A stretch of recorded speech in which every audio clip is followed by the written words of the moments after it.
welcome to Owner Podcast in partnership with Fresh Leadership this time. Today I'm here talking to the owners of Integrated Security Technologies, Andrew and Christine. Hello. And of course, Craig is here as well. We're going to talk about kind of the challenges of starting and building a business, and then how Craig has helped along the way. Nice. So Andrew, let's start with you since you're directly across from me. Of course. And I'm always the arm candy in these things anyways. The arm candy. One of us has to be smart, the other has to be good looking. I've never heard that before, arm candy. So how did you begin? You own a company, you and your wife, right? Mm-hmm. Own a company, it's Security Technologies. Sure. I'm always interested by this question, by the answer to this question. Did you start by wanting to be in that industry, to sell that sort of widget, if you will, or did you want to be a business owner? Yeah, so I learned technology in the Navy, right? I was in missile systems, worked on weapons systems shipboard, which is how I got to Hawaii.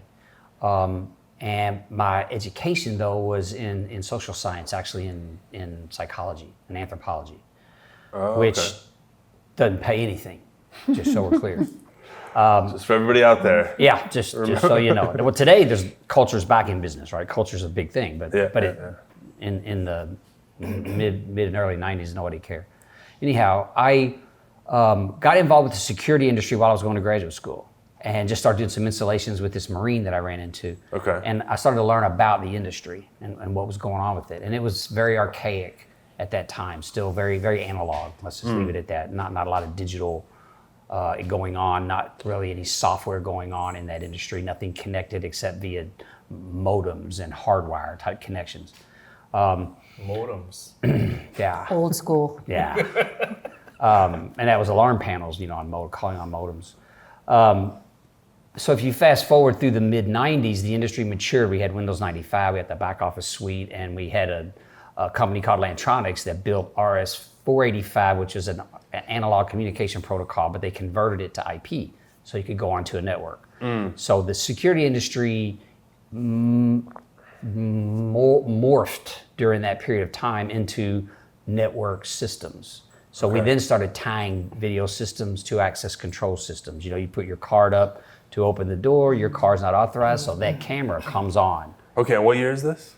Late 90s. Okay. So it took them a while to start writing 32-bit software for our industry and things like that. But by the late 90s, this was happening on networks, where we used to have to make phone calls for devices. We were now on the network, right? So instant communications on LAN, instant communications on WAN. You could build out enterprises like Microsoft across the globe, right? Like Chevron. You could connect organizations globally, right? As networking matured. There was no one in Hawaii doing anything like that. And I tried to convince the owners at what was then Sentinel Alarm System, which was an alarm company, to get involved with system integration, which is what you would call that.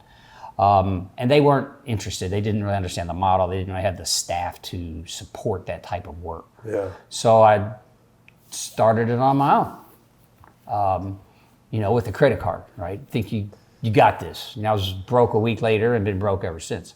But so what did you have to purchase to start? I bought some trucks. That was a bad idea. Didn't need those.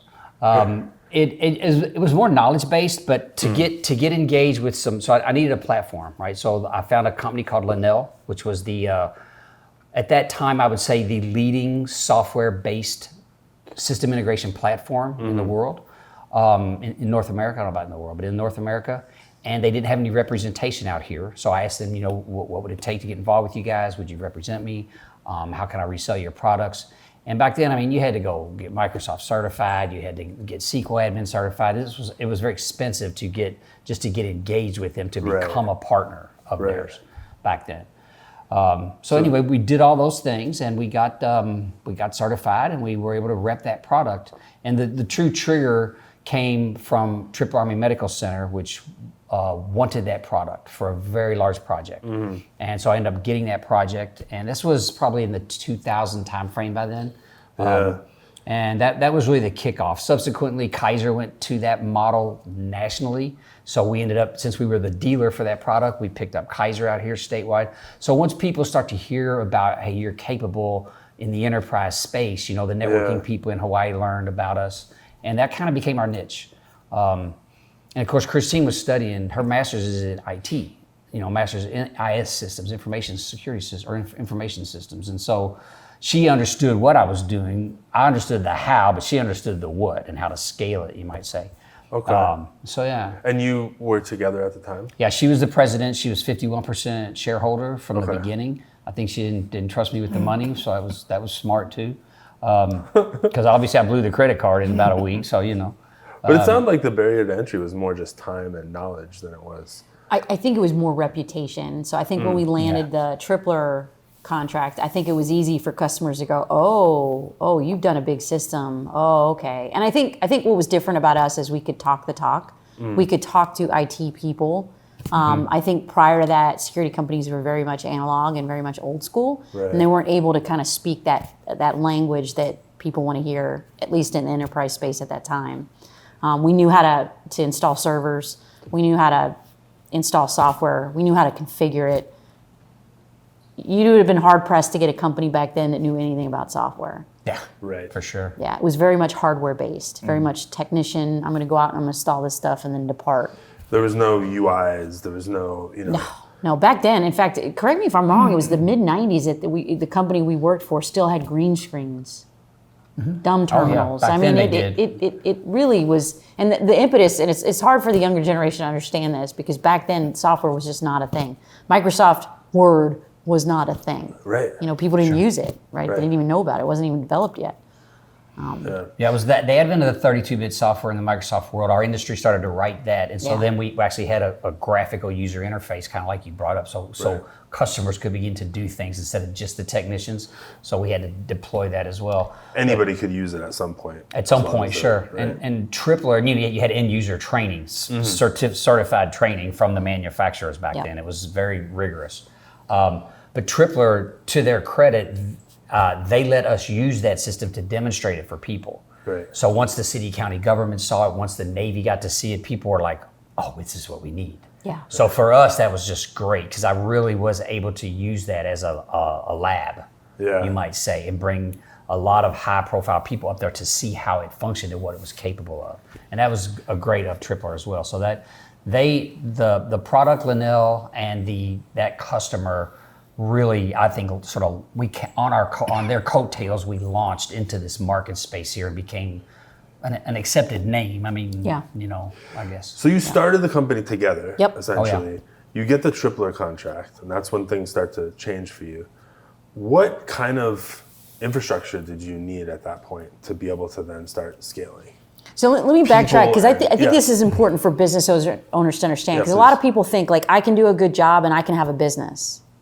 But they don't realize that those first couple years are feast or famine. We call them the beans and rice days, right? Yeah, I mean, it was literally like no sales, no business, out there banging on doors. And I think we realized a month or two into it that, I ended up getting a job. We can't both not have a job and we're not getting any income from the company. It wasn't until probably 2 years in that we were a little bit more consistent with revenue. It could support Andrew, but I was still working. I was managing a law firm, their network systems downtown in Honolulu, going to school, and I would literally come in on the weekends or evenings and do the books or financials or administrative stuff that was required. I don't think a lot of business owners realize that it really is, you got to put in the work the first couple years. And nobody owes you anything. You got to build that yourself. It's easy to forget that, but it was not. I used to brag to people. They're like, "How do you do all this?" And I used to brag that if I worked 18 hours a day, Monday through Friday, and then 12 on Saturday and Sunday, if you do that math real quick, you're 4 hours short of 3 people. Yeah. And that's how. Do that for 5 years, and you don't have to pay 3 people. It's just one person, and that's how. Yeah. But that's what it took. I would do tech work all day and sales all day, meet with customers, and then I would always do the installations at night because it was easier when there was nobody in their place, so that made it simpler. And that's how it worked. It was a while before we ever hired any additional help. I mean, it was. Yeah, so I think maybe 2 years into it, we finally got an office, and it's not like we went out and rented a big space. I think a friend of ours offered us a little closet. It was this tiny it was little. 13 by 8. That's what I have a maintenance closet. Yeah, that's what it was for him. So It was his small. maintenance closet. And I don't even think he charged us rent. Well, Did he? he did, but I just couldn't afford it. But I Yeah. paid him back eventually, but it took a while. And again, that's kind of the first stage of the business. And then once you start to kind of get some business and you start to get some revenue, you know, you're not really making a lot of money, and all the money that you may be making, you're investing in the business, trying to find people. And then the next stage really was about how do you grow that? Because if you got somebody who's really passionate about the widget, and somebody who's really that would've excited been about me. it, Right. You're the widget guy. you're limited by that one person unless you create systems that can, as Craig likes to call it, the flywheel, right? Where things can kind of work out themselves and handle themselves. Otherwise, it'll just be restricted by what he's capable of doing. Right. And that's very limited. And I think we learned that probably, might have been 4 or 5 years in, Yeah. that we just couldn't break that ceiling of business because everything had to Yeah, go it through was, it Andrew. was after Tripler year. We probably was our first year. We hit like close to $1 million in revenue, and a few years later we were like near 3, but we couldn't get Yeah. beyond that barrier. Is there value for business owners who are starting out to run it the way you all did on your own, to understand every aspect of the business so that when you do bring people on, you know exactly what they need to do Wow, that's a and you good have question. a system? You know what I would say? I say that my undergrad is in business, but I don't think you go to business school to learn about business. I think most business owners will tell you that it is truly fly by the seat of your pants. You just get situations, you're like, well, I've never experienced this before. I'm just gonna have to figure it out. And I think if you're just better off knowing all the aspects of your company, because if not, you're leaving it and trusting others to do it. And, you know, sometimes you could be taken advantage of, or sometimes you might pay more, or sometimes it might not get done the way you want it to get done. So I think knowing every aspect of your business is kind of like skin in the game, right? It's important if you have skin in the game because it matters more. You work harder. You're Yeah. more interested in seeing its success. What do they call it? The man in the arena. Yeah. You're Oh, the big best, time, right? right? Sure. Big You're the name. one who's putting Yeah. your neck on the line. Yeah.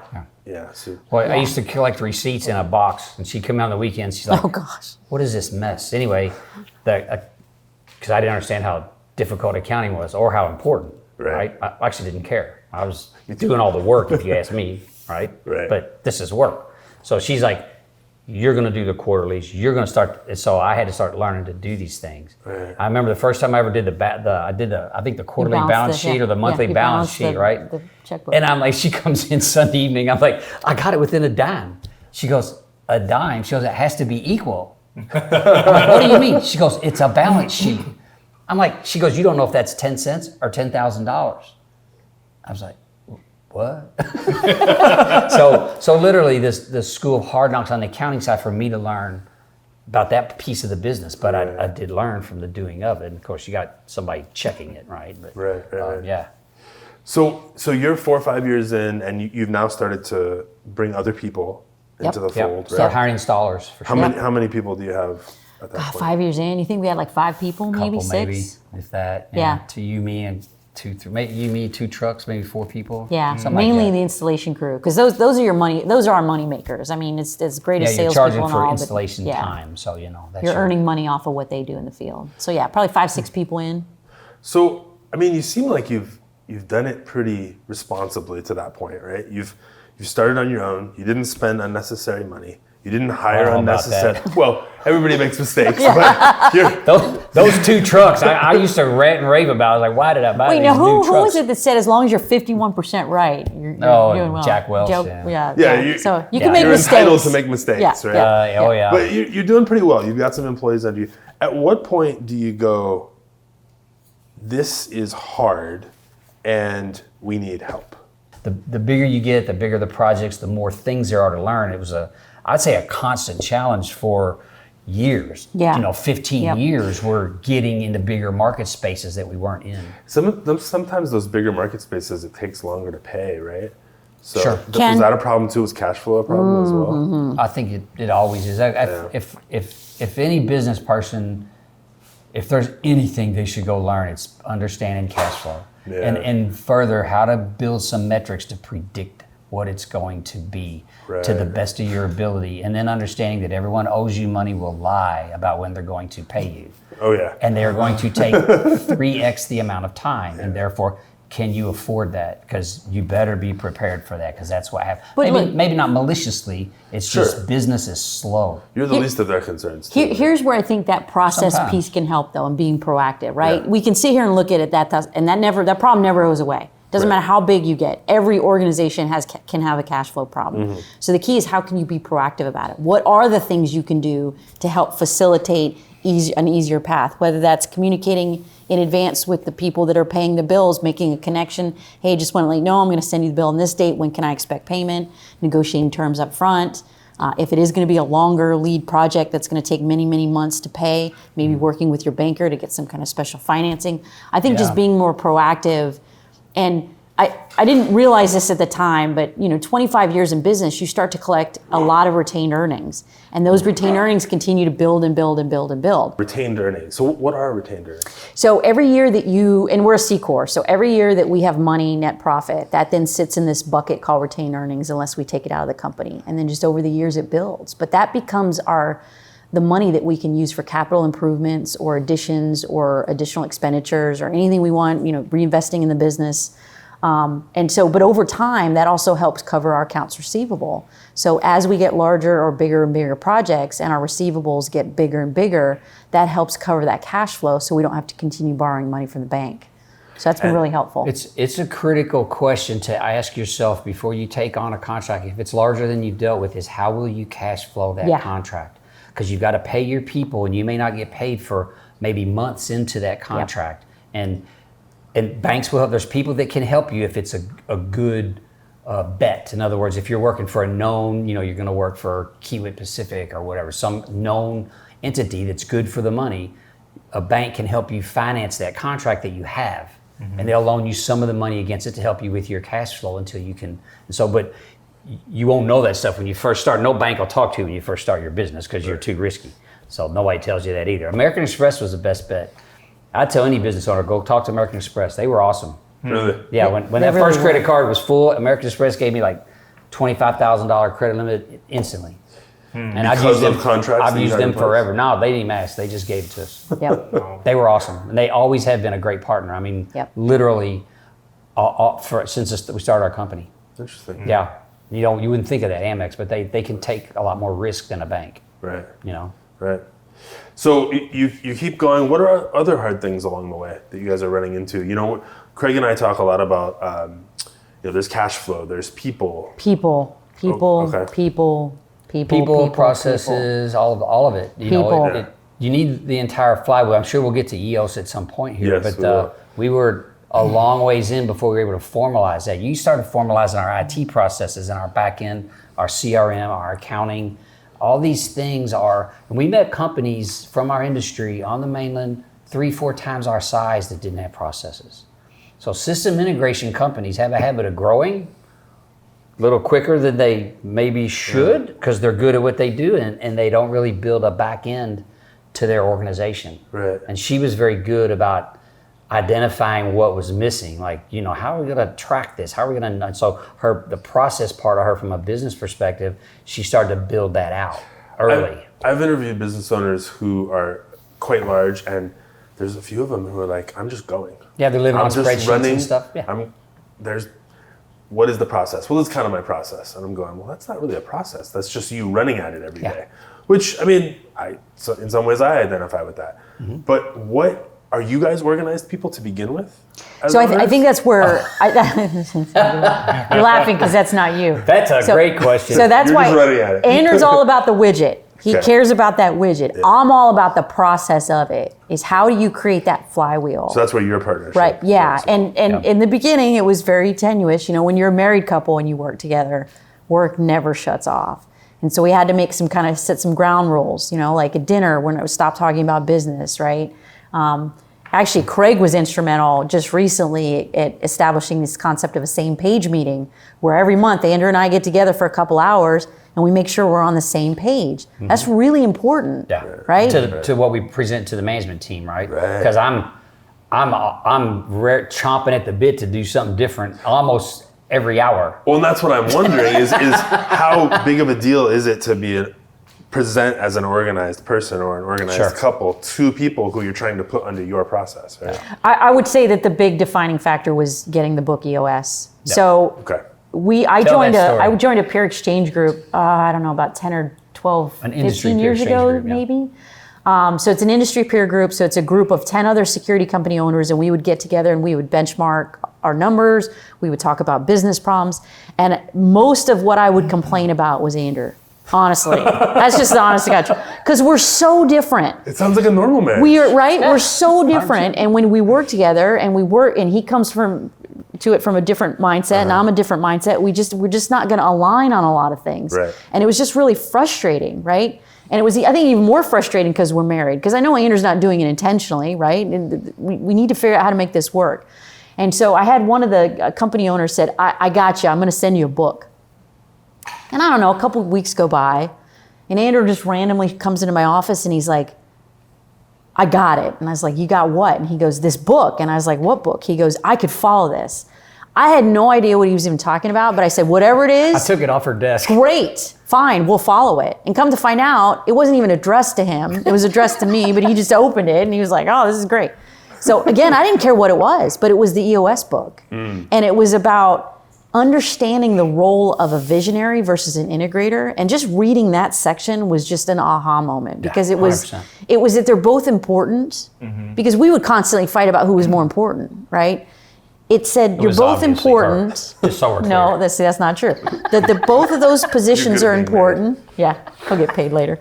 Both of those positions are super important. Yeah. They both have a function. Sure. And so just saying that was so helpful, and understanding that there's benefits to how Andrew thinks and the things that he brings to the meeting, and me being able to operationalize it. So knowing that, hey, and he'll tell you this, you cannot bring 18 things to the team. Operationally, we cannot handle that. You have to figure out what the most important thing is, bring that to the team, let's rally around it for the next 90 days or 4 quarters or whatever it is, and let's commit to doing that and do it. And what we found is things just started to fall into place, right? Yeah. I mean, it was... And I only had to work one day a year. Here's a great idea, use this one. I come back a year later with another one, because they didn't want one every day anymore. But that is not true. It's not true. So why did you order that book? So I didn't. My friend sent it to me. Because he just knew. He was like, you need to read this book. But what do you think... what was the issue that you were having? So the frustration for any operational, process-driven person is somebody with a bazillion ideas. Say that again. What was the frustration you were having? The difficulty is that somebody who has all these bazillion, I can't operationalize all that stuff. It's too much. Why not? Right? Steve Jobs, one of his valuable things that he brought to the world was this concept of he could have taken on anything, but he decided we're just going to focus on one thing and we're going to do it really well. And that helped that team to rally around some of the most successful products in the world. The iPad, the iPod, the iPhone, right? And Nokia, how many phones did Nokia have? 50. Yeah. And where are they at now?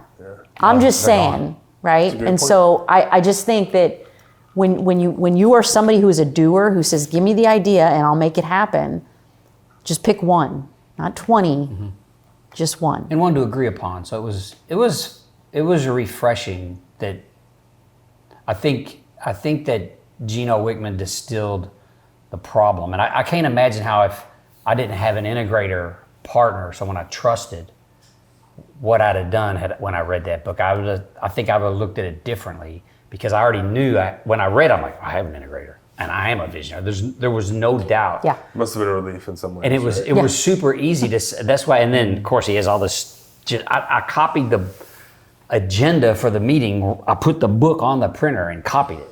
Like literally, and that was the first how it started. Yeah. It's like going through a That was the puzzle first box and meeting. you're Yeah. like, do I have all the pieces? And you're like, Yeah. wait, I have all the pieces. I just Yeah. have to figure out how But to I've never put it read, together. I got to be honest, I've never read another business book that was so succinct and so tactical. This is what you do. Yeah, that's why I Most could of it's follow. theoretical. Yeah. This is a great idea. Like, burn very harness, practical. great, love the I guy. love that but- too. I mean, Yeah. I can digest all that. I can explain it all makes sense, but it isn't operational. Yeah. So you read traction. Yeah, we're like, we're doing it. And so you begin implementing. Yeah, it. so we started doing it, just him How and does I. that start? Yeah, we So did it just him and I. first together. It was Okay. like an Just the two executive of you. traction meeting. All right, how would this work? Yep. Because we figured we had to know it before we try to teach it to the team. We came up with our metrics, remember that? Yep.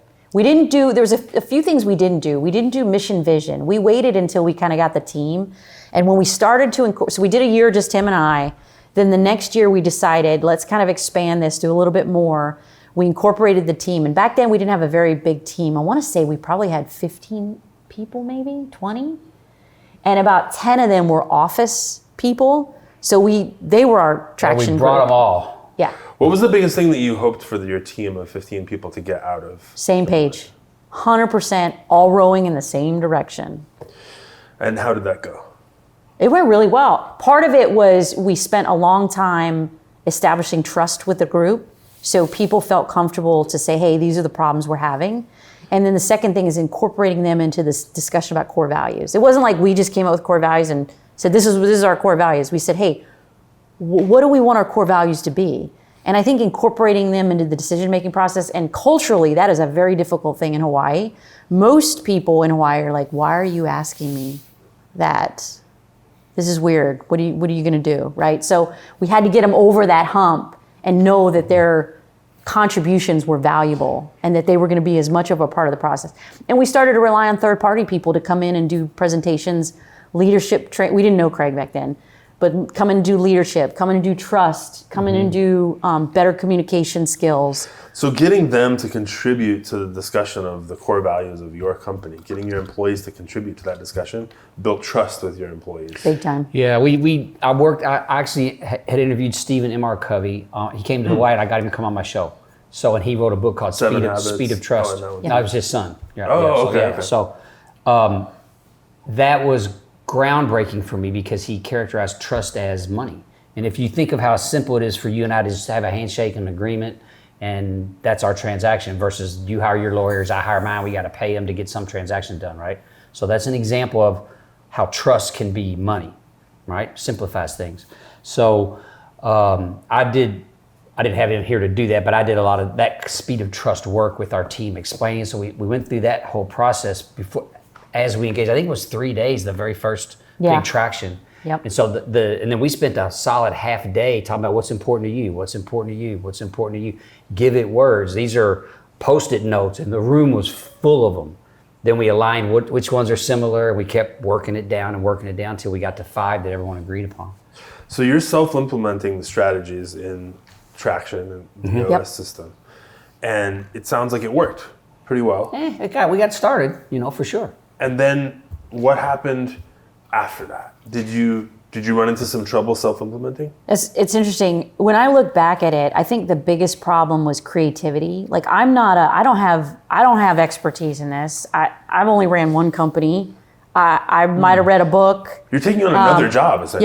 Yeah, right? yeah. My degree is in information systems. It's a science degree. He's the psychology, emotional sociology. Yeah, she's not real touchy-feely. No. I thought I had a feeling once, but it was actually indigestion. But it was really just. I think for me, it took its toll to have to come up with all these creative ways of trying to engage the team. And it's expensive. Yeah. There's a lot of companies who don't invest the time. They're like, I can't afford 10 people to be out a half a day.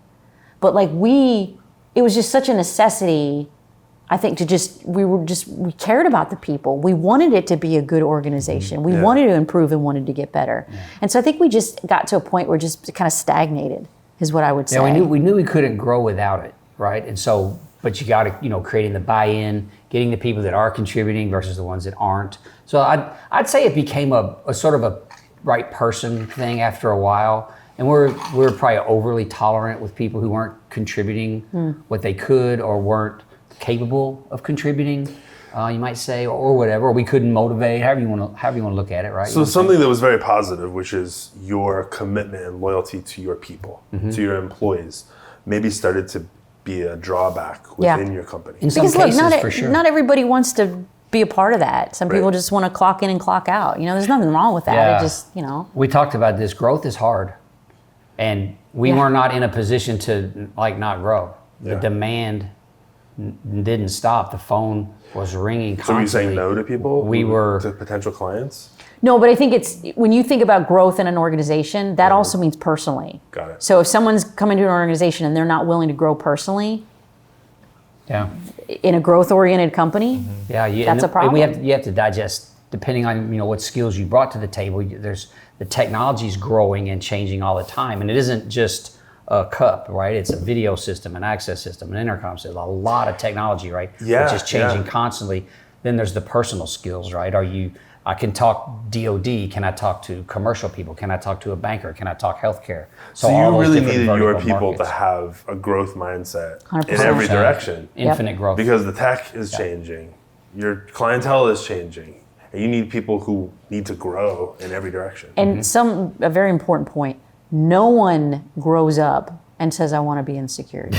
That's true. There's no school for security. Right. Yeah. We all just kind of fell into it for one reason or another. Sure. So they're coming into it from some background that's probably not security and trying to learn that along the way. Yeah. It's, I think, even more difficult or can be more difficult for people. You get some people who just want to find a cushy spot to land. Yeah.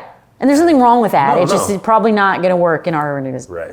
Yeah, and right? most system integration companies grow. It's security's demand is low teen percentages of growth globally since the 70s. This industry does not wait for anyone. You will grow or you'll die.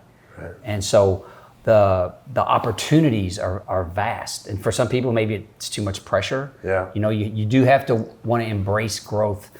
Like she said, not only technical, professional, personal, it's consuming. And we were talking about this a lot because I had those years of working, literally 116 hours a week. And you can learn a lot when you dedicate that to, but I'm an owner. Right. Staff members have families and lives and training and other things that they're interested in as well. So they're going to take a lot longer to be able to absorb all the stuff that's sort of going to be required of them to succeed in the industry. It sounds like you understand that you have to be fair about that expectation, 100%. right? Not everybody that works for you is the owner of your company. They're not invested in the same way.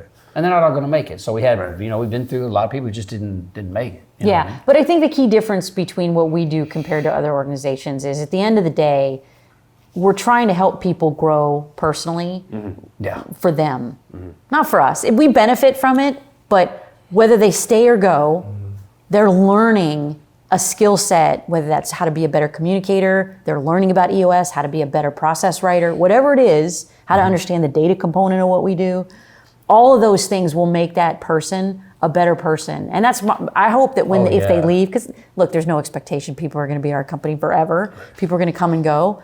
I'd love to be a part of that as much as possible. We just had a guy last year, didn't like Hawaii, knew he wasn't going to stay here. We helped him find a job with a manufacturer because at the end of the day, we cared about him. And just because he wasn't going to stay at our company doesn't mean we can't help him find the job of his dreams. If you're doing culture right, everybody wins, right? Yeah. That's the way it That's a should good be. point. Yeah. That's a good point. Yeah. So your job was not to implement a new organizational Widget? system. Your job was not to implement a new organizational system, but you ran into Craig at some point, and it turns out that's actually his job is to do what you were trying to implement. Now, I blamed Craig that he wasn't doing this earlier because he was not around. He was, but he You guys knew each other. He didn't, not back then. Oh, okay. Yeah, Probably we not didn't back know- then. I was just doing it like a little haphazardly. I was just touching on it. Yeah, and I had actually heard, prior to meeting Craig, I had heard a couple of companies who would hire people from the mainland and bring them out here. But come on, Hawaii's unique. Yeah. I mean, you You gotta, can't just come here and understand people and understand yeah, culture. and you got that whole local mentality. And at the end of the day, we're blue collar. So you're dealing with construction workers that, they're like, how's this person gonna come here and tell me what, Right. We also thought we were really good at it. And we We Yes. weren't bad. I would give us a average grade. Yeah. Right? Really good at the implementation. At Yeah. Of EOS. the Like we system. really thought we knew because we really practiced it. We did the meetings. We did that we kept the cadence. We had bought in is what we used to operate our company to the point where this large organization we're part of on the mainland had brought in an implementer to discuss this with the whole group. It was a 2-day, 4 hours each day presentation type dealio. Well, the guy comes in for the first day, does his thing. It was great. He gets sick that night. This is like I forget where Ends we up in were, the some hospital. foreign city somewhere, or in the mainland, but Yeah. we were gone. He ends up in the hospital that night. We get a call at 6 a.m. Hey, can you guys do this traction thing for this half of the day today? And we know all these are 180 business owners from around the country, but They're gonna have you run it. what? We didn't even get paid for that. Sure. And so we knew his agenda. We did it. We delivered it. It's kind of cool. We So just that's- shared what we did. That's really interesting because even feeling like you were so good at what you had implemented with the US system had already helped your company. Yes. So much. We were Immensely. believers, 100%. We Immensely. told everybody about it. But yet you still decided to bring Craig in to help implement. Why? I would say number one, there is no substitute for a third party person that you bring in that's got no connection with your company that can absolutely talk to people because it's not my boss. I don't have to worry about what I say to Craig, right? That is so valuable in an organization. And the feedback, right? The feedback from someone who's professional at the doing of EOS showed us what we weren't doing. Yeah. And what we weren't doing well, and what could do better. What were we really striving for? Compliance? Do we want growth? You can sit and cruise, and because you're doing all right, or you can drive the tool, and drive growth. Was that a hard thing to ask him to come in and say, "Look at everything we've been doing"? I think we knew we needed help at that point. How? We were getting I think bigger. we had problems that just kept resurfacing. What Yeah, was- we weren't solving them. What was the biggest problem? People. 100% people. Yeah, our people and analyzer. it's hard with a smaller company because you're so attached to your people and like you think they'll work out. If I just put them in a different seat, they'll be fine. So what you're saying is it took Craig to come in and objectively identify 100%. wrong person, wrong seat. Yeah. Well, how are you using the tool was probably his question. And Right. we're like, yeah, actually, We're not. using it. Maybe, So- or we're not being, there's a cadence to it, right? You got, here's your grades, next 90 days, here's your grades, they're not improving, next 90 days, maybe you don't fit, whatever. So in other words, we letting things linger for too long. So Craig, you come in. Yeah. Did you laugh do a little? Your initial analysis. Well, they're like, hey, we've been doing this for 5 years. I expected a whole That's a bunch of long stuff. time. And then we did a couple of days of retreat, and Yep. they were like, looked under the hood. I'm like, Uh-oh. oh, we got to rebuild this whole thing.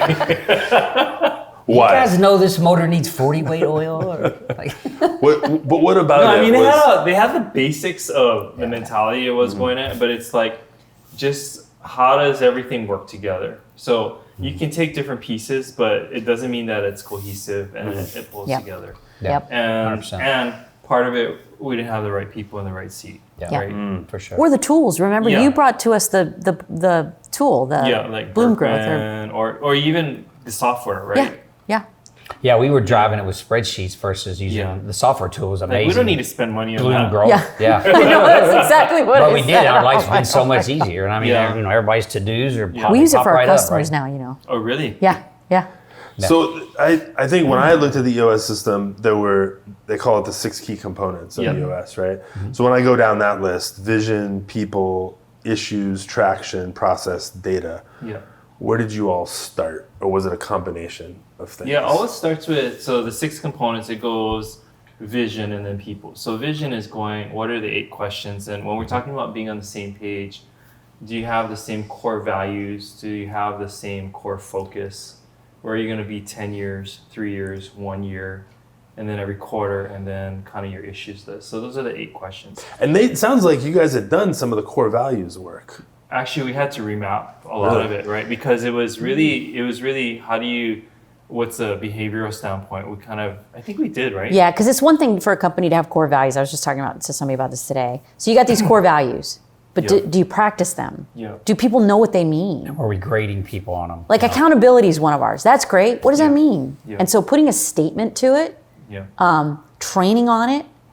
We also do this concept of 5-5-5 meetings, where these quarterly meetings that we do with all of our direct reports. Every manager does it with their direct report, and they go over and they grade them on those People core analyzer. values. Yeah, and he brought that to us. I mean, we didn't have that tool prior, and that's one thing that they don't tell you is there's a lot of tools that Craig has access to that are not in the book. Well, I think we Right? had it, but we didn't use it. It's there, but it's just kind of like a little Yeah. thing. Yeah. And Yeah. you're Yeah. like, well, how do you apply this? But, Yeah. Yeah, so we weren't fully implemented, for sure. Like I said, I gave us a C. I don't know if that's probably a generous grade, from all the tools. Once we got that binder right, it had 60 tools. I'm like, well, here's all the stuff we need. But it was really, you guys were pretty right on, but it's just like, it was more about refinement. Yeah. And what happened was oftentimes is when you have a visionary and integrator and they're running it, they're holding it versus the team. So Yes. the key thing was they were trying to develop a team under them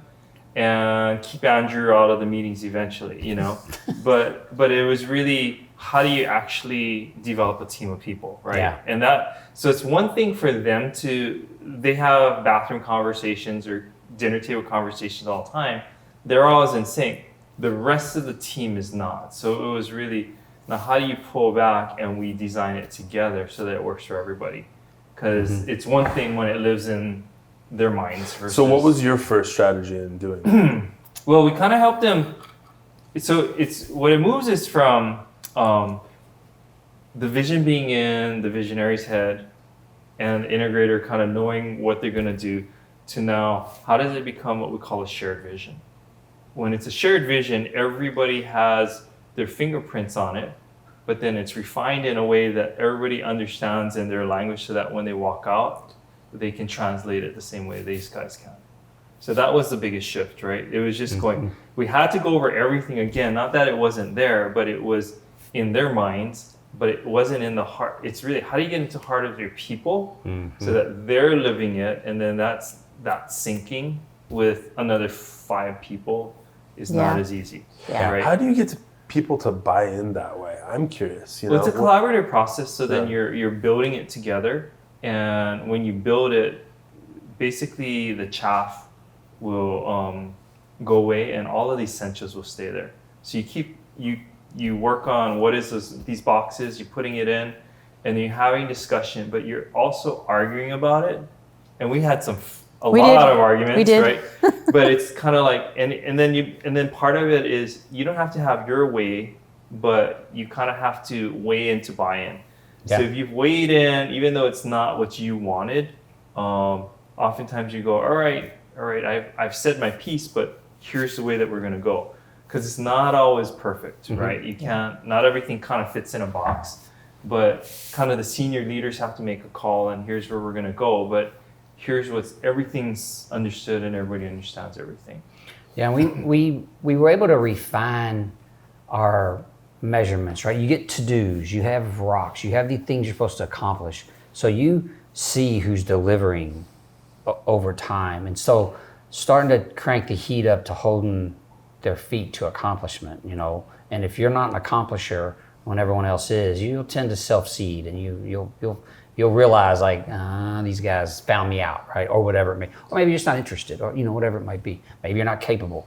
Sometimes that's better for that person to then 100%. move on, right? Yeah, because they can find a role that they're happy, and ultimately they're not going to be happy if they don't get it, the job, the tasking, if they don't want it, and if they're not capable of doing it, and if they don't align with the core values of the company, they're not going to be happy, right? Coming to work every day. They're not going to enjoy it. And who wants that job?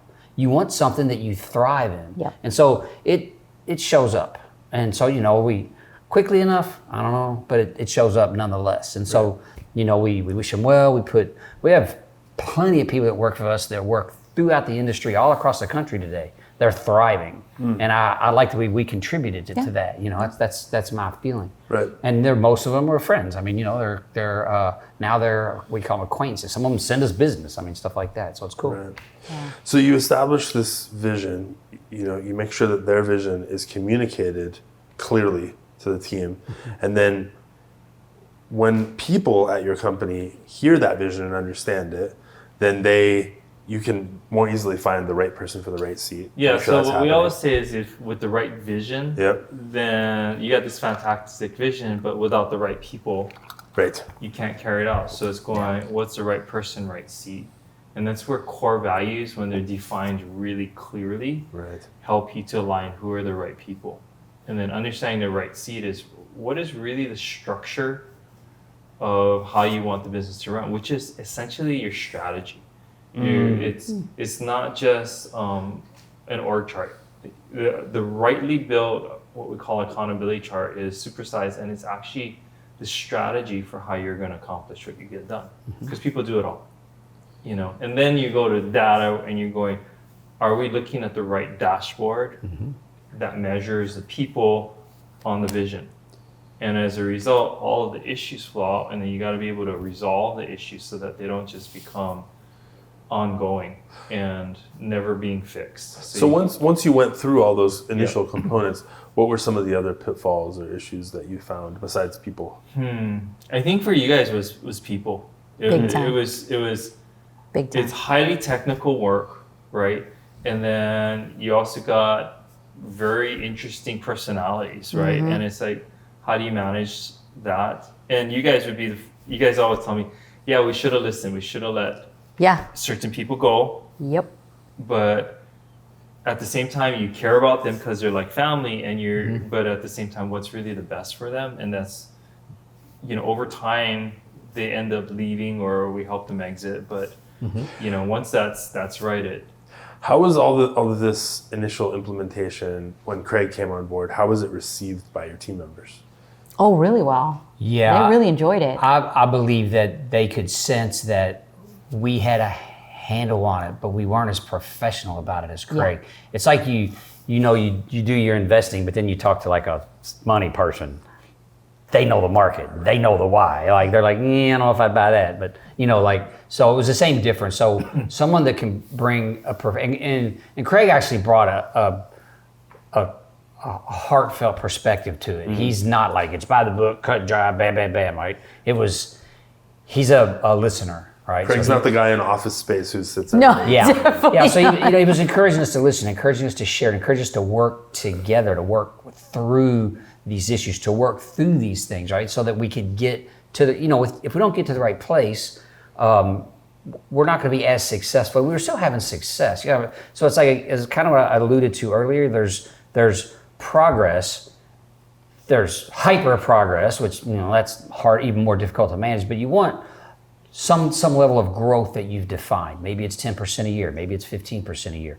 Out here it's sort of workforce driven, so we can't produce a lot of great technicians quickly. It takes a few years. So, 10% growth, fairly moderate growth, but you want to have that growth. And if your metrics are showing that you're getting it, but not wanting to expand into a new space, but you didn't get there, why not? And so these things start to come up, and you can see the sort of non-accomplishment. And I think we gave people some things they weren't capable of. You might say, brought them in based on some of their credentials and thought they could deliver some things that they couldn't. And it takes a while to find out.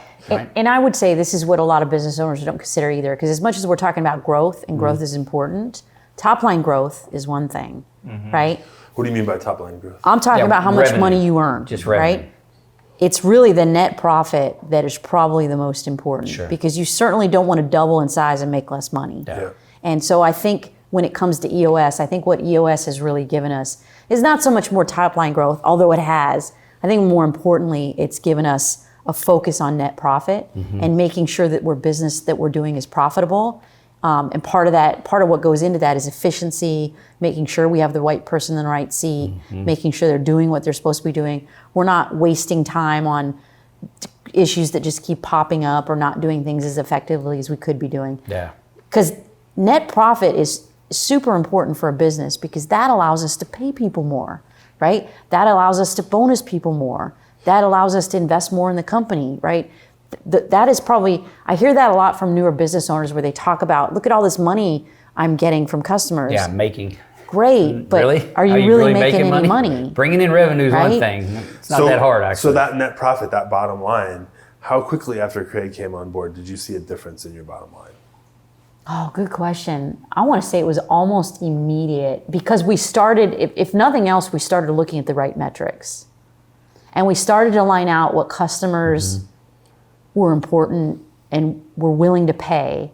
Like a lot of times in our business, we'll get into situations where customers will be like, it's a bid situation. Oh, well, you're not the lowest bid.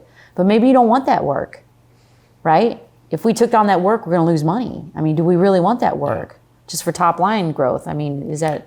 Yeah, at that price, I've talked to the team a lot about that. You know, we could be a $10 million company that makes 10% bottom line, but we could also be an $8 million a year company that actually makes more. Right? We have options because there's so much demand in our market space. So learning what you're best at, and not always where do you make the most money. Sometimes you got to do a nonprofit project, a 501c3 project of some type, because it helps the community, right? Because we want everybody secure. That's a piece of what we do. But I can't do all of that work, that doesn't make us money, right? So, we've got to have money making work and try to balance that out. So it's kind of fun, it's an interesting perspective, but getting the right metrics in front of it, I think helped us prove where we were efficient and showed us who knew how to operate their department efficiently, effectively. And then over time, you just keep getting better and better. And so we've actually seen, I think, margin growth or gross profit growth. And also on in terms of people, right? Because overhead is overhead. And so if you have overhead, managers, office people that are not performing, that is a complete drag on your financial statement. Yeah. So learning how to help them exit, right? This isn't, finding somebody that's better aligned to whatever role they're supposed to be doing. I think we transferred, I'd have to go look it up. I want to say like 20% of our overall volume went from overhead to technical people in the field. And again, those are our money makers. So from a net profit perspective, that improved our net profit because now we're earning money off of those people instead of just spending money on overhead. That was really instrumental. Because of it was Craig's 100% system. due to I Craig. remember one of the work sessions that I came into were like COVID kind of slowed things down, so the supply chain was for messed sure. up. Yep. So then we were kind of just we're spending all this money on overhead, but we were and then we weren't able to put things in the ground or actually execute, right? 100%. So I remember we were talking about, all right, like how do we actually look at what are the low-hanging fruit? Yeah. How do we divide up the customers? How do we actually make phone calls and actually go and bring in the work because it's not just going to flow in. Yeah. Right? And it was interesting in just that exercise to find out who would make those calls Yeah. and who wouldn't. Yeah. You know what I mean? And you really, I always say when business is going great, right, it's hard to see kind of people's character. It's really when stuff doesn't go well that you're like, oh, okay, I see now how it is. What the outcome of COVID, and I think a lot of industries suffered this, was a lot more transactional relationships where everybody's remote, that's comfortable, that's easy. I can sit home in my pajamas and here's your contract. Yeah. Well, security is about how do you feel? Security is about being safe in your workplace. Security is a hold me and tell me I'm going to be okay business. And this is done face to face. It was always done face to face until COVID. Yeah, and then we had to go back to basics and going. We had to go. Are you guys go actually see these knocking people? on Yeah, those we doors, weren't talking right? to And walk customers. into this office. Yeah. And like, well, we don't do. It's like you will now, Yeah. right? You have And we're to. all going to Yeah. go do it. Yeah, that was a thing, right? That we went through, and I think a lot of industries have. And we still have remote work policy, but seeing people is the only way to give them the assurance that we're here. They need to see you, in the flesh. It's just part of it. That's interesting. Yeah. What other things, Craig, do you think are unique about integrated security technologies that could apply to other companies? I think for them, it's a husband-wife team. Yeah. And then Happens. we've had our fair share of marriage counseling.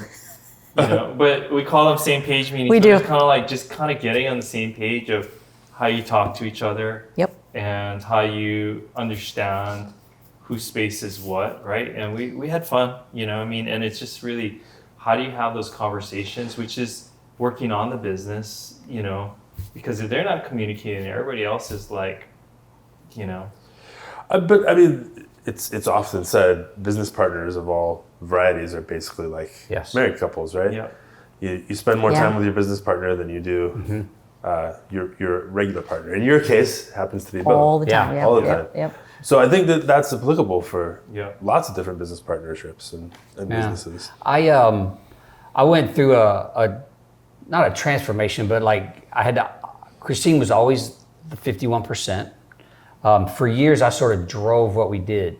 Yeah. As she wrote for the 8A and we began to take advantage of more woman-owned stuff, she had to step in sort of back out of the IT and the back end out front and be a woman-owned president of the company. So for me, it was easy to just more support that role and then try to learn to shut up, that kind of thing. Because I was so used to being the voice.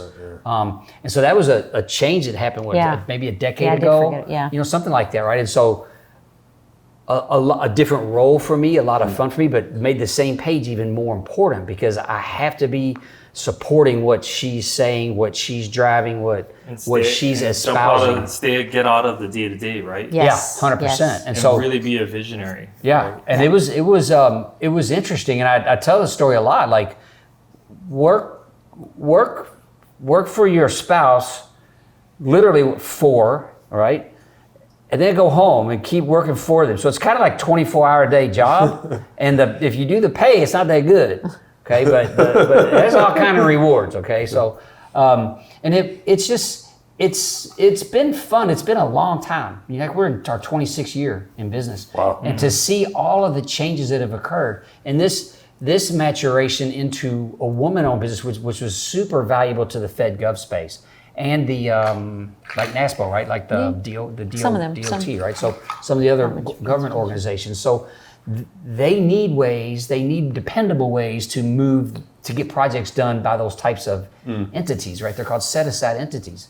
And so that was this whole new thing for me and a whole new thing for her. Like the calls that are coming in now, the problems that are coming in, she has to address. I couldn't even help. It's like, wow, I felt helpless sometimes. But she learned a lot, through that process.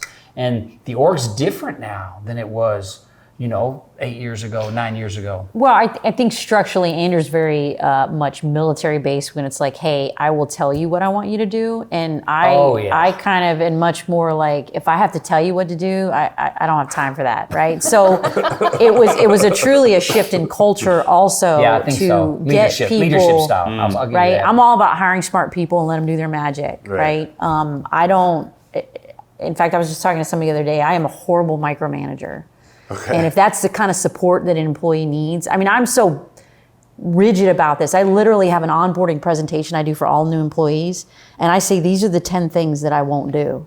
These are the things I don't like. So just letting you know, I am not a micromanager. So if you need that kind of support, there's way more jobs out there, right? That you could be happy at. And so I'm setting expectations to let people know because I figure the better you can set expectations when a person starts, the more likely they're going to be there 6 months or a year from then. Yeah. So nobody wants to invest all this time and energy and effort in somebody who's not going to stay, right? Well, but when you make the rules, you can always point to them when somebody breaks them, right? Yeah. It makes it a lot easier. Yeah. But that goes back to kind of that shift in culture. I've been a big champion and fan for culture. Mm-hmm. Out of necessity, because again, I'm not the smartest person necessarily in the room, but if I can hire a bunch of smart people, right, and nurture that culture, and it just so happened the last 10 years has been all about culture. Right. So it was actually beneficial that we kind of moved into that mindset. Mm-hmm. Although still to this day, I do hear business owners, more in the security space, more the older gentlemen who will complain like, I don't have time for this. I don't have time for this culture thing. Yeah. And I'm like, well, you're going to have either a hard time finding people. And it's always the people who say I have a hard time finding somebody. Right. I'm like, well, have you ever thought maybe you're just not a great place to work? Maybe there's better opportunities elsewhere. Yeah. And so culture's been a big part of our focus over the last, I'd say 5 or 10 years. And again, EOS is a big part of that, because when you talk to employees and you talk to them about EOS, they're like, oh, what is that? I don't know what that is. So we do something also that's very unique. Every Monday we do an all hands meeting, and that's everybody in our company shows up to the office. A couple people were out sick, so they just attend remotely if they can, if they feel up to it. And we cover the variety of topics that are necessary, the safeties of the world, hey, there's an update to this. Hey, we just had a 401k changeover, so hey, this is the information about the 401k. But one of the unique things we do is we cover a variety of other topics that are outside of that, whether that's EOS. So this morning we were talking about how important process was, and we're starting the conversations about why process is important. Change is coming. There's going to be some things that we're going to do that are different. We're going to create these processes, and we're going to make sure they're followed by everybody. So we'll give you some training on it, followed by everybody. And I don't see that in a lot of other organizations where they spend the time, effort, and energy to train their people. If you have a conversation problem where people aren't, talking, have a session with your entire team about how to have conversations. If that's important to you, go. right? Yeah. If that's important to you, Yeah. if I don't know, what's another good example? Well, I think difficult conversations is the one I like. Like if you can't have a difficult conversation because you start to get emotional, right? Some people can't do that very well. So give them some tools to learn how to do that, why that's okay. Things like that, yeah. Yeah. So Craig talks about, he talks a lot about business owners being, run by their business instead of running their business. Yeah. That everything that Craig brought to the table in terms of culture, which you've been talking about, people, growth, how did it help improve your personal lives? Mine too. It didn't at all, because I wasn't willing to make the decisions that were needed to be made to get rid of the people that were causing the problems. And so once I committed to that, then it all just kind of fell into place. So Craig was right, but I was the stumbling block. I was the problem. I was like, for sure. But eventually you did. Yes. And it doesn't happen overnight. I don't mean to imply that you do this one thing and boom, the next day you're like, yes. It takes time. But if you invest that time in creating that flywheel, invest that time in creating a structure in your organization where people aren't always looking to you for everything. Like I tell people, I'm not the accountability police, right? We have an accountability chart. These are the things Christine is responsible for, not all these other 6 things. You have a finance problem, you go to our financial kingpin. You have an engineering problem, you go to our engineering manager. You have an operational problem, you go to the operational person. I've really extricated myself from a lot of that, but it took a while. But it's made your life better. Right, but the problem was me. And I think that's what Craig brings to the table, is those difficult conversations that you're having where he'll ask questions about, well, why are you doing that? Or let's talk about that. Let's talk about why you're not getting the life that you want. Let's talk about why you're working 16-hour days. And look, anybody can do that in the short term. And I think that's what a lot of business owners think is, I'll just do this for a little bit and then I'll be fine. And then I'll reach a point and I'll be set. That never happens. Yeah. You have to be intentional about it, because if you're not, even vacation, no one's going to tap you on the shoulder as a business owner and say, hey, take vacation, right? You have to just be willing to take it and see what your team does when you're not there. Yeah, and her point about delegation, she felt very responsible for training and teaching. And there's a point at which if somebody's not absorbing, not demonstrating that the 45th time you've told them they're not getting it, Right. that's maybe not the right person, right? So the delegation piece for her was, I think, part of that, right? That whole, giving, we call them monkeys, right? That don't give me your monkey. That's engineering's monkey. Because she can answer it. She can do it. And she's fast. And she's good. Right. And that whole thing, like sometimes you don't have to explain something to somebody, you just try to do it yourself. That's a failed It's a fallacy, practice, right? Right. Give it where it belongs. It's great. You'll just do that all the time. And let them learn, and that's that opportunity to learn is painful and it's slow, but it is what it is. But you gotta allow it. It's like teaching my kids how to fold the laundry, right? 100%. Yes. First couple times they do it, I'm not gonna be happy with it. Yeah, 100%. But if I just take it over, then I'm always going to be folding the laundry. Hey, look, right? EOS, it's life lessons. It is truly lessons that you can take into, and this is, again, what I hope for everyone, is the stuff that they learn at IST, right? How to be a better communicator, how to be more organized, how to delegate, how to, time management's been a big thing, because we got 3 new account managers. They're trying to figure out what customer's most important and where to spend their time. And so time management is important in their personal life as well. And understanding that, you know, whatever lessons they learn at IST, they can take home with them.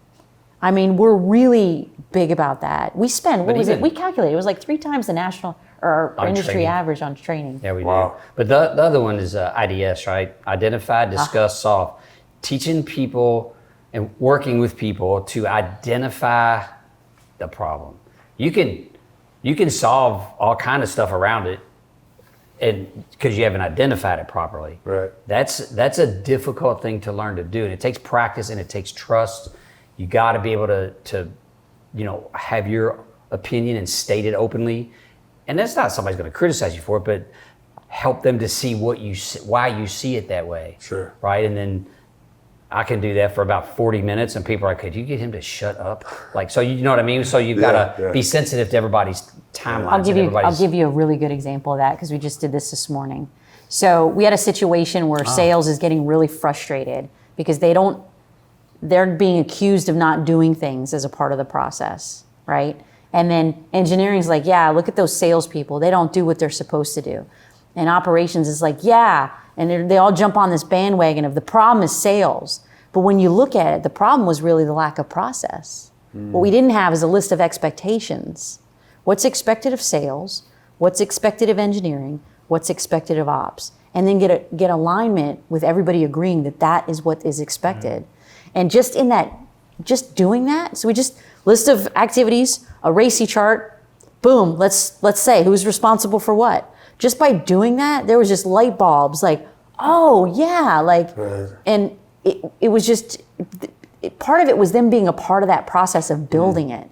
If I just had it and said, here's your RACI chart, right? They're just like, oh, that's great, thanks. Like, it makes me think, you know, a lot of what you're doing, Craig, what you're implementing is instead of a culture of blame, it's a culture of ownership and responsibility. Big and once everybody takes on ownership and responsibility, big time. Then but blame is what you would call the crappy first draft, right? I mean, blame is like, well, that person's not doing what they're supposed to be doing because they're lazy, or they don't like me, or they think about all these reasons why. But when you actually start to ask the question, like, why? Yeah. Why didn't you do this? We shared a great video. What was wrong? You know, what occurred? We shared a great video the other day, and videos to me are amazing. Craig's really good about this. I agree. I like videos. Right, like a 5-minute video. It gets your mind kind of set on something. So it was Covey. It was the dad. Who's the dad? Stephen Covey had a 2-minute video on paradigms. And so he tells this story. Yeah, paradigms. He tells this story that he's in this subway, and these kids come in the subway and they're screaming and yelling and carrying on and completely just disruptive. And then the dad is right behind them, and he sits down and he's ignoring the kids. And they're just wreaking havoc. And Stephen Covey had about 5 minutes of this. And he's like, that's it, I gotta go talk to this guy. And he's like, can you do something about your kids? Because they're just completely disruptive to everybody here. Like, can you just tell them to calm down or settle down? And he goes, yeah. And so the dad's like, yeah, you're right. I guess I could, but I just came from the hospital where their mom passed away. And to be honest with you, I'm just trying to keep it together. But yeah, you're right. I think I can, Yeah, he said they're not handling that very well. Yeah. And neither am I. And for Stephen Covey, that was a shift in his paradigm, because he went into that conversation with his bad parent not taking care of his kids. Yeah. But when he actually got the real reason, he immediately said he felt empathy. He was like, I'm so sorry. Is there anything I can do to help? And I think it's getting, but that's not an initial thing that people do.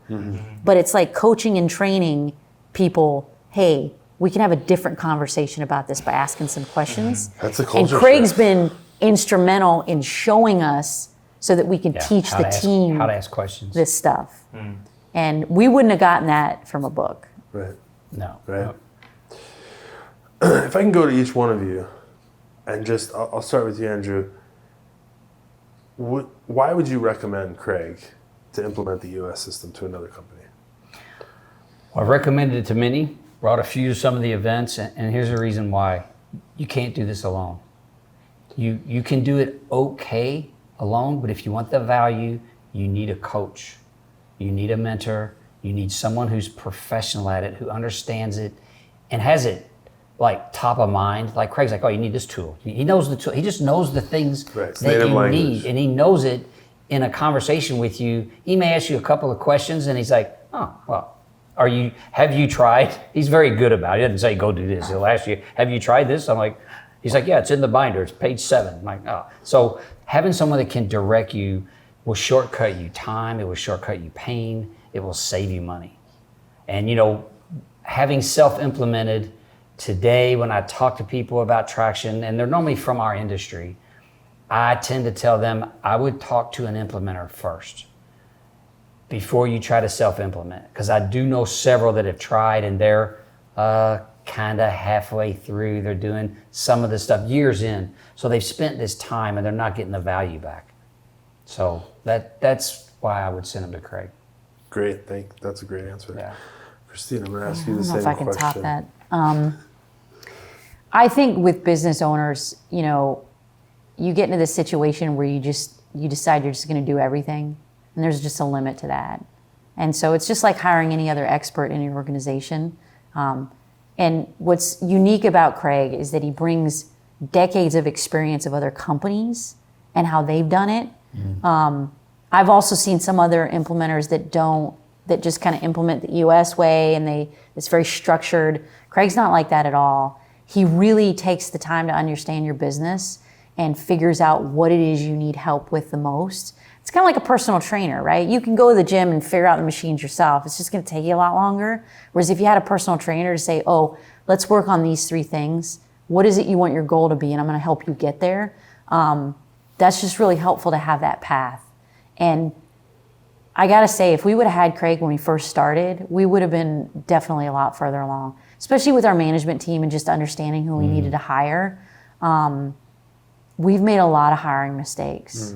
And I'm not saying those people are bad people. It's just, our organization is not for everybody. And so we would have been a lot better off finding people that were better suited to IST and could have carried us, I think, a lot further if we would have had Craig to implement. That's awesome. Thanks for sitting down, guys. No worries. It was a nice talk. Yeah. That was really good questions. You asked really good questions. Thank you. I appreciate that. You know what the secret is with this kind of stuff is just, what am I interested in? Yeah. Like, what do I want to know, right? So You say that, but come on, how many podcasts have you heard where like standard questions and you're like, this is just very structured? Not too many today. Most people on they're pretty good that are around today. I think. I don't know. I used to get. I listen to Good some. taste. I listen to some that I'm like, oh, wow, this is These horrible. people.